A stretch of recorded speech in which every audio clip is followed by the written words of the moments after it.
Geometri Bidang Datar. Perkenalkan, nama saya Nimade Dwi Surya Ananda Putri, absen 27 dari kelas 10 MIPA 8. Kali ini saya akan mempresentasikan tugas matematika peminatan, yaitu materi geometri bidang datar.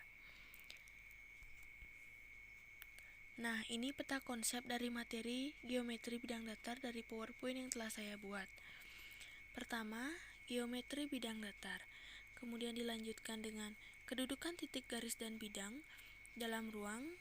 Kemudian dilanjutkan dengan pengertian titik, garis, bidang, dan aksioma garis dan bidang.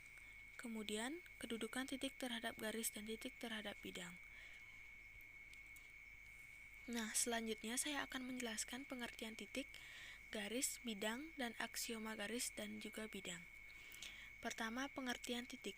Di dalam dunia menulis, titik adalah tanda yang digunakan untuk mengakhiri sebuah kalimat, tetapi di dalam dunia matematika, titik adalah sesuatu yang memiliki kedudukan, tetapi tidak mempunyai ukuran.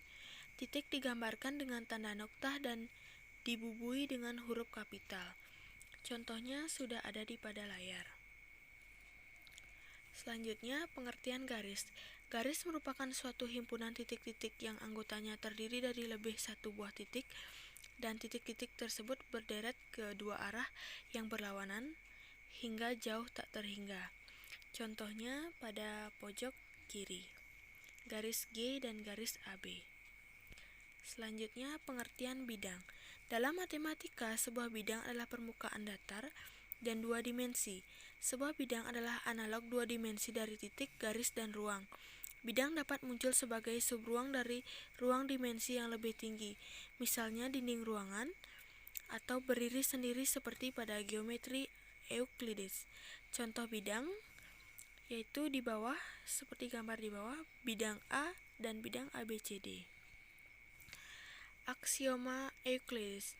Aksioma adalah pernyataan yang diandaikan benar dalam sebuah sistem dan kebenaran itu diterima tanpa pembuktian. Euclides memperkenalkan tiga aksioma penting dalam geometri. Pertama, aksioma 1.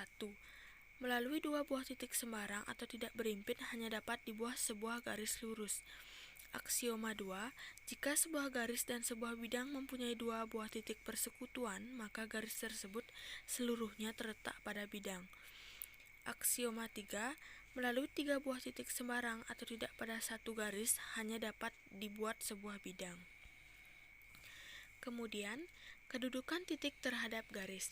Dalam kedudukan ini dapat membentuk tepat suatu garis. Kemudian, kedudukan ini dibedakan menjadi dua, yaitu titik terletak pada garis dan titik terletak di luar garis. Kedudukan titik terletak pada garis dan titik terletak di luar garis dapat dianalogikan seperti burung yang hinggap di kabel listrik seperti gambar di bawah. Kemudian, konsepnya seperti gambar di samping burung. Titik B terletak pada garis G dan titik C terletak di luar garis H.